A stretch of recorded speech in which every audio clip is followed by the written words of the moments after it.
Hoy, en La Voz de los Especialistas, el constitucionalista Gumecindo García Morelos advierte que en México no hay condiciones aún para decretar un toque de queda, e incluso recordó pasajes de la historia y advirtió que hacerlo sin fundamento nos puede llevar a situaciones de dictadura.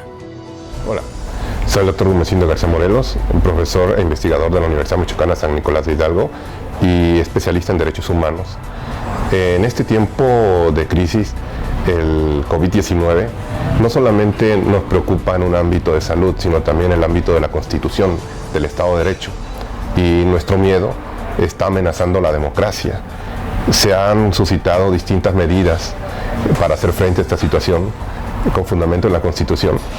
Y en este caso muy puntual, los decretos de salud del 30 y 31 de marzo del año en curso por autoridades federales, que son las únicas competentes de acuerdo a nuestra Carta Fundamental para dictar estas medidas.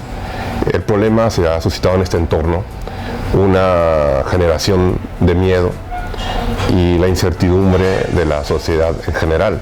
Tenemos contextos aberrantes de amenaza de quemar clínicas si atienden personas con esta epidemia, lo cual es producto de una desinformación.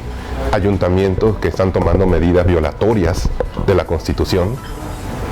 Y ya hay algunos ejecutivos, entre ellos Yucatán, Baja California Sur, que han dictado decretos violando flagrantemente la ley fundamental política de nuestro país, lo cual hay que decirlo muy claro, estamos en un estado federal, hay reglas, es importante que las autoridades tengan interés de enfrentar las situaciones de un problema público, la salud.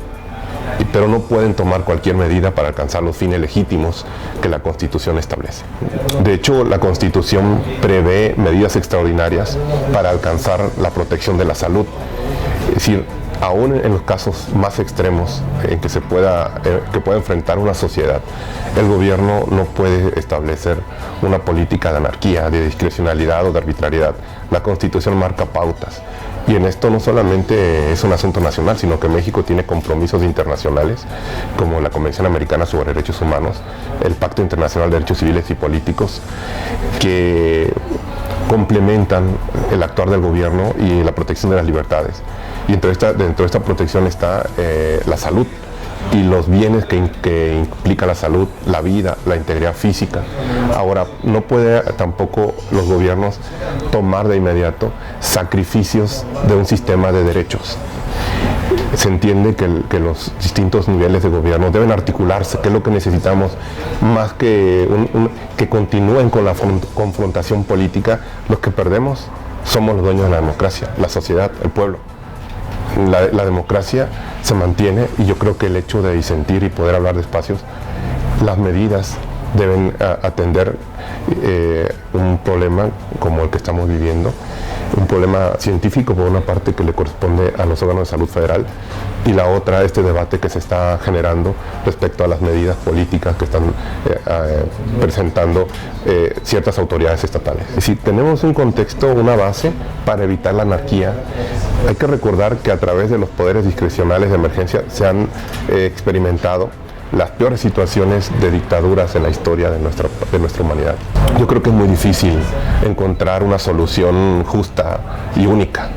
Es un problema muy complejo que hay que abonar, por supuesto, y las autoridades federales en este caso deben estarnos informando, deben tomar medidas paulatinas. La desesperación nos lleva a generar opiniones en las cuales nosotros queramos que se resuelva de inmediato, como cuando tenemos un dolor de cabeza, incluso cuando tenemos una depresión, quisiéramos superarlo de inmediato. Pasa con esta situación. Nos está, por supuesto, acorralando, se han disminuido las libertades, pero son consecuencias necesarias. Ahora, esto está en manos de los poderes políticos y pueden suspender ciertos derechos, pero los estados y los ayuntamientos no tienen facultades, de acuerdo a la Constitución, para dictar estas medidas. Tienen que ser el Poder Ejecutivo federal y además la Constitución impone para restringir libertades desde la Constitución, aún en tiempos extraordinarios, tienen que hacer a través de una ley formal y materialmente hablando. De momento no. creo que de momento no.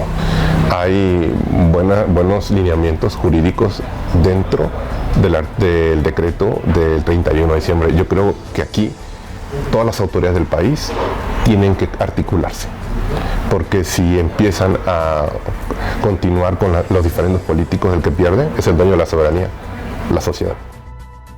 Esta es la novena de una serie que La Voz de Michoacán le ha preparado para que usted esté bien informado.